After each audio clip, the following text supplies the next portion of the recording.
Have you ever heard the name of a man whose childhood was filled with nothing but pain, betrayal, and blood? A boy who saw his mother cry, his father murdered, and his own tribe turn against him, all at a young age. This is the story of that boy whose real name was Temujin, and later the world would know him as Genghis Khan, but before he became the most feared name in history, he had to survive a war against his own life.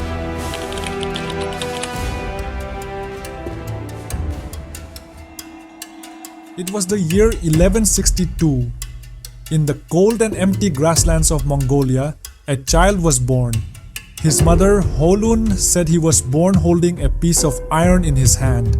People believed it was a sign that this child was born with a special destiny. They named him Temujin. The name meant iron worker, though some say it was named after a captured enemy leader at the time. But this boy, with the name as strong as iron, no one knew just how strong he would become.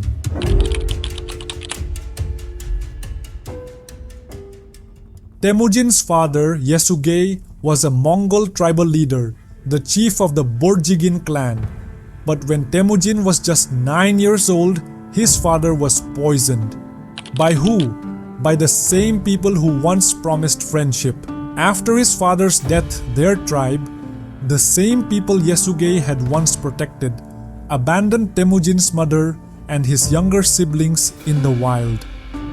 "We don't live with the weak," they said. "Just imagine.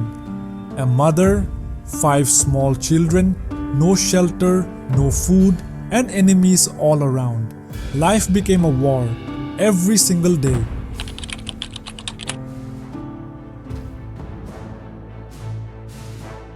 As time passed, Temujin's heart turned to stone. He hunted for his mother, protected his sisters. But one day, he did something that became the first dark twist in his story. He killed his own brother, Bekter. Why?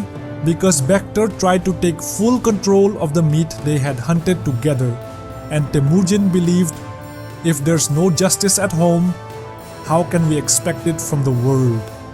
That moment was when the kindness inside him started to die, and the seed of Genghis was planted.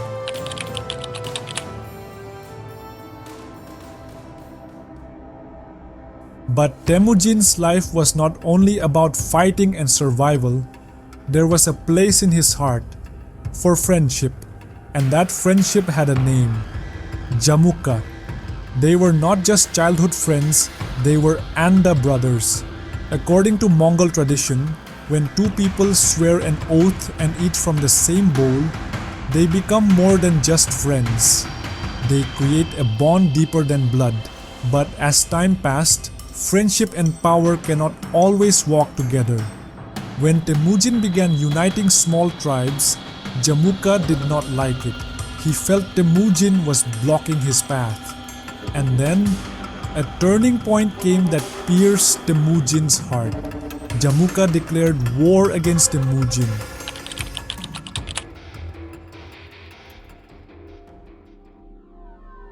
On the open plains, two armies faced each other. On one side was Temujin, whose mission was to unite the Mongols. On the other side was Jamukha, who considered himself the true leader. The battle began and Temujin lost. But the defeat was not just on the battlefield. Jamukha captured 70 of his generals alive. And then, he had them boiled alive. Yes, each man was thrown into hot cauldrons. This was not just pain. It was a new birth for Temujin. At that moment, he swore, "I am no longer just Temujin. I will become a blind storm."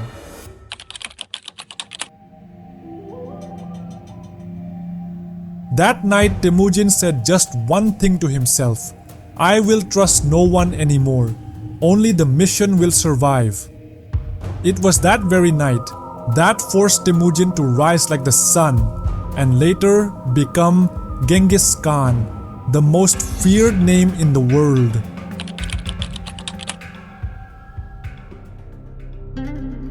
At a young age, a rival tribe captured him. They put a wooden collar around his neck, and people paraded him like a slave. But Temujin never accepted defeat. One night in the dark, he escaped from captivity, not just to survive, but to come back and take his revenge. By then, his determination had grown strong. I will never be anyone's slave, neither in body nor in mind.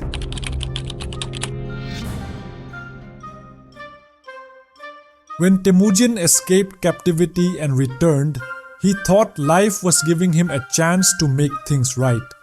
But fate had one more wound, this time, for his heart, Borte. The same Borte whom Temujin not only liked, but considered a part of his destiny. Then one night, an enemy tribe, the Merkits, attacked his camp secretly and forcefully took Borte away. Temujin said just one thing: "Whoever has taken my soul, I will erase their existence."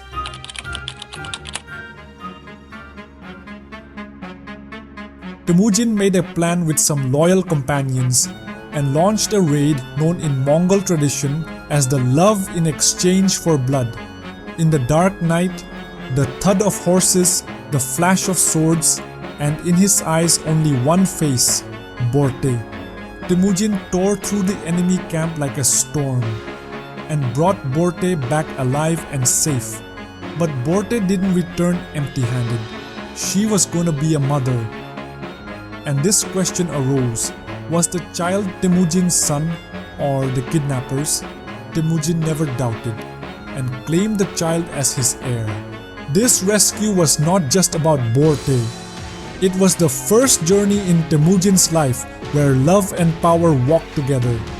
And with this same passion, he began his new mission. Now it's not just about family. I have to save the entire Mongol nation.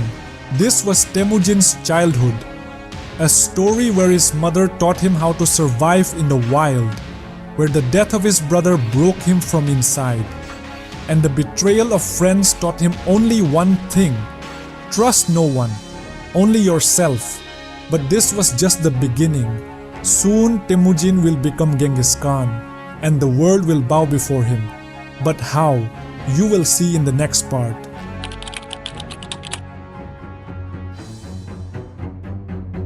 A man whom his own tribe left alone in the wild, who killed his brother out of hunger, who was captured and humiliated. Today he is on the path to build his power. He has no army, no wealth, but he has one thing: a fire in his will. This is the story of Temujin, who rose from nothing to become the most feared name in the world, Genghis Khan.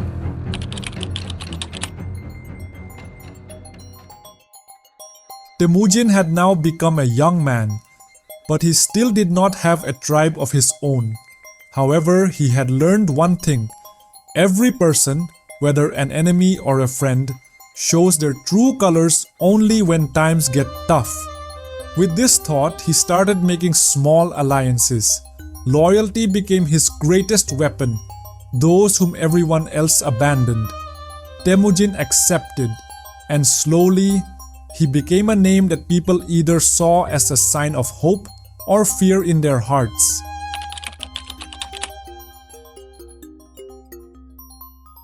Another storm came in Temujin's life.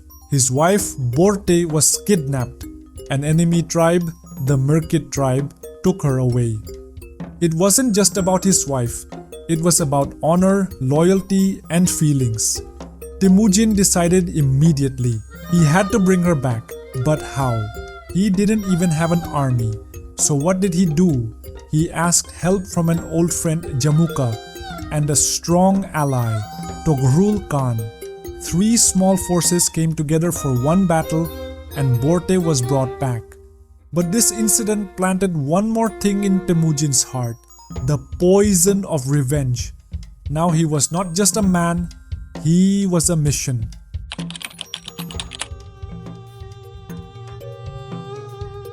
Jamukha, Temujin's childhood friend, had now become a powerful Mongol leader. The two started working together to unite the tribes. But where there is power, there is also conflict. Jamukha wanted, according to Mongol tradition, that only nobility should have power.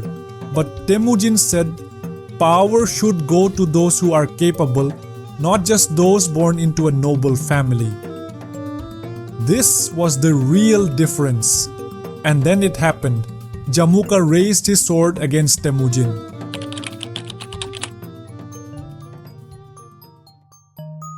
Temujin had built his army based only on loyalty and merit. They wore the same clothes, ate the same food, and only capable people had ranks. In 1187, when Temujin's and Jamukha's forces clashed, a fierce battle started. Jamukha won. He captured many of Temujin's men alive and had their heads cut off. For some, molten silver was poured into their necks, so they would never forget the pain caused by their friends. But Temujin did not fall or break. He stood up again, this time with more anger and better plans.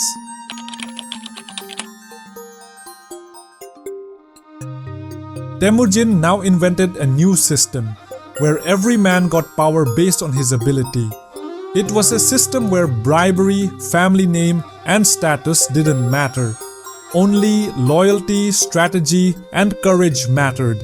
He broke tribal lines and created a united Mongol army, whose only aim was to build one Mongol nation, no high and no low, just one vision.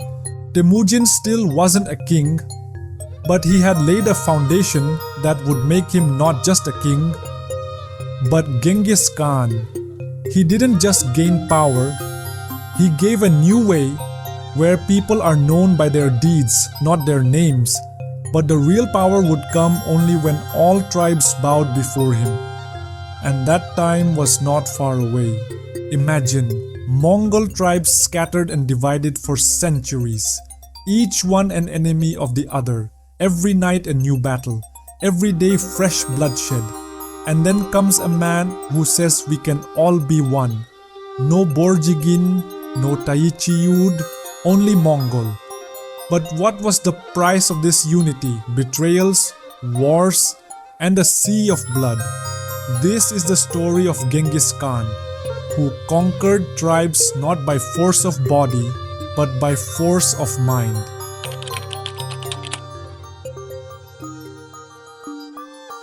Temujin had now become a leader whom the smaller tribes called the Prophet of Justice. He said, I will raise those whom no one has ever respected.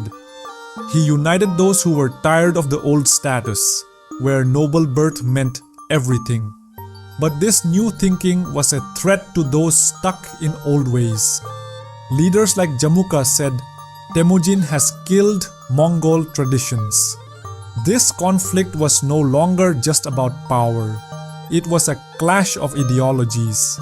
And every clash has only one outcome: war.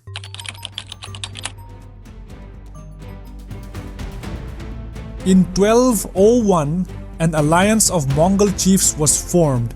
They gave Jamukha the title Gur Khan, meaning universal ruler. This meant he officially became the leader of the Mongol tribes against Temujin. Temujin accepted this challenge. Two armies, one of old tradition, the other of a new order. The battle took place, and this time Temujin won. Jamukha fled, but was caught after a few years. Temujin could have killed him, but he did something else. He gave Jamukha an honorable death. He did not disgrace him. The world saw Temujin was now not only worthy of victory, but also worthy to rule.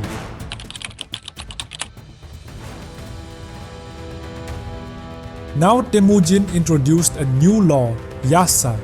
Under this, every tribe had to follow the same rules. No one was small or big, everyone was Mongol. He reorganized the army, forming groups of 10, 100, 1,000, and 10,000.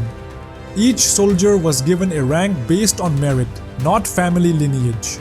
This system was so powerful that everyone started saying, We are no longer just a tribe, we are one nation.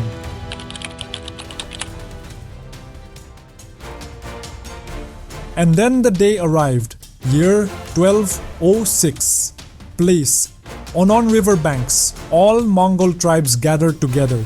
In one voice they declared, "You are no longer just Temujin, you are now the Khan of us all." He was given a new title, Genghis Khan, Universal Ruler. That day marked a new chapter in Mongol history. A once divided desert had now become the seed of an unstoppable empire. Temujin didn't just conquer tribes, he won people's hearts. He honored those who were once only seen fit to be soldiers for the powerful.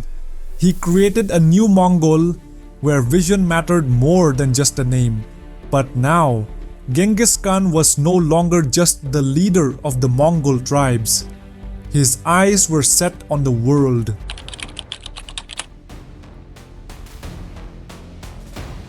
When the Mongol tribes gathered under Temujin's banner and Temujin was given the title Genghis Khan, everyone wondered what this man would do next. He had won the battles.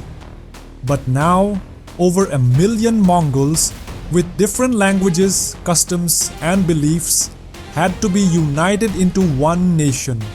And Genghis didn't do this with swords, he did it with law. This law was called Yassa. It was neither written down nor spoken aloud, yet it was stamped on every heart in the Mongol Empire. Yassa was the secret code in which Genghis Khan set the rules of justice, loyalty, discipline, and punishment that the world had never seen before. Some laws of Yassa: after a peace agreement, if anyone fights, they are immediately executed. Treason's punishment was death, whether it was a brother or a son. Every army unit had an account, and the loot was shared all the way to the poor. Lying, stealing, or disobeying orders, the consequence was always the same: a painful death. Touch a woman's honor, before you could act, the law would cut your throat. Genghis Khan created for the first time a system where discipline and order came before tribal traditions. People didn't just follow him because he won battles, but also because he wasn't afraid of justice. This law, Yassa, was the straight line that united the Mongol army and turned it into a movement that shook all of Asia. Now Genghis Khan was no longer just a leader. He had become the most powerful ruler in the world.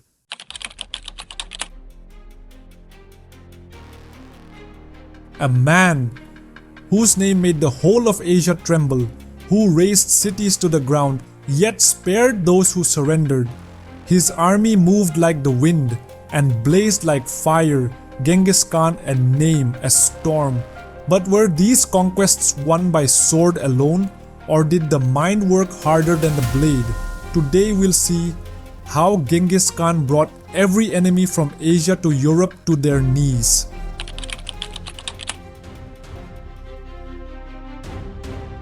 Genghis Khan set his sights on his first foreign conquest, the Western Xia Dynasty, a Chinese Muslim kingdom controlling key trade routes. He sent a message first, a soft warning: surrender and all will be spared.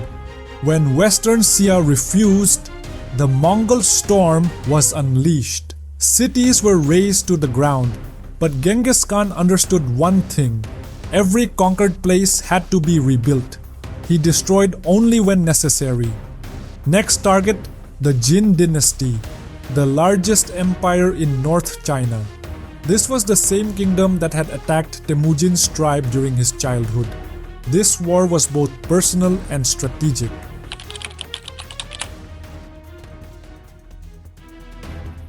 When people heard the name Mongol army, they often surrendered before the fight even began. But it wasn't just the soldiers. Genghis Khan's mind was his true weapon.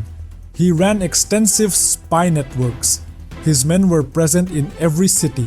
He learned who inside the city was in conflict, who was fearful, and when the Mongol army arrived, the people were already confused and divided. He established a system of psychological warfare. Fear was his first attack.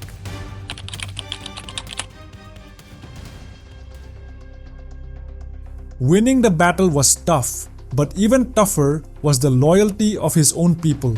Genghis Khan understood one thing: to win a war, you need not just an army, but loyal men. Men who are not only with him by sword, but also with heart. But loyalty doesn't come from words alone. It must be tested. Once Genghis Khan called his 3 generals. He asked them, "If I order you to cut your brother's throat, would you do it?" One said, "I cannot obey your order." The second said, "I will think about it." The third just bowed his head silently. And the Khan made him the commander of his army the very next day. This was not cruelty. It was his way to protect an empire from falling apart.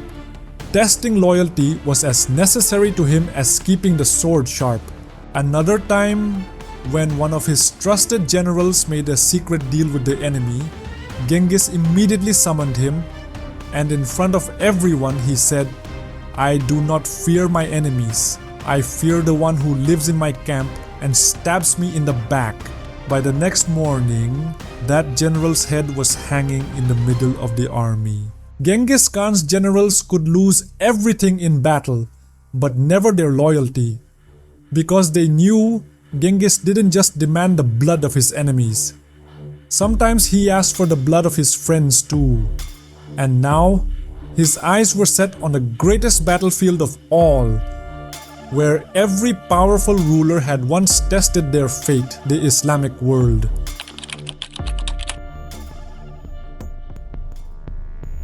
In 1219, Genghis Khan turned his attention towards the Khorazm Empire, which included parts of present-day Iran, Uzbekistan, and Turkmenistan. He sent a peace offer, a trade caravan, but the Sultan had the traders killed. Genghis Khan took this insult personally and declared, "I did not seek war with you, but now I will take away your right to safety." What followed, the world never forgot. Bukhara, Samarkand, Nishapur, cities were reduced to ashes, and everywhere a single message was left behind. The enemy of Genghis Khan does not live.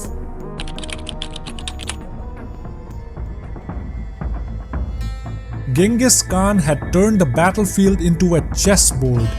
His soldiers were lightning fast, horse archers whose speed and accuracy remain legendary even today. His army was divided into 3 parts. Advanced scouts, they detected every enemy move in advance. Main army, the central force from where the real attack was launched. Hidden flanks, a storm concealed to strike from behind or the sides. And the most brilliant tactic, the fake retreat. They would deliberately fall back. And when the enemy gave chase, they'd ambush them from both sides and slaughter them.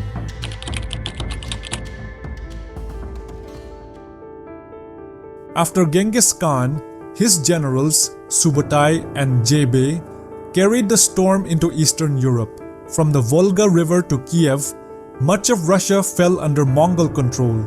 People used to say, where Mongol horses march, the land turns into gunpowder. They won skirmishes across Poland, Hungary, and the Balkans. But their real goal was to send a message to every nation: surrender or face total destruction.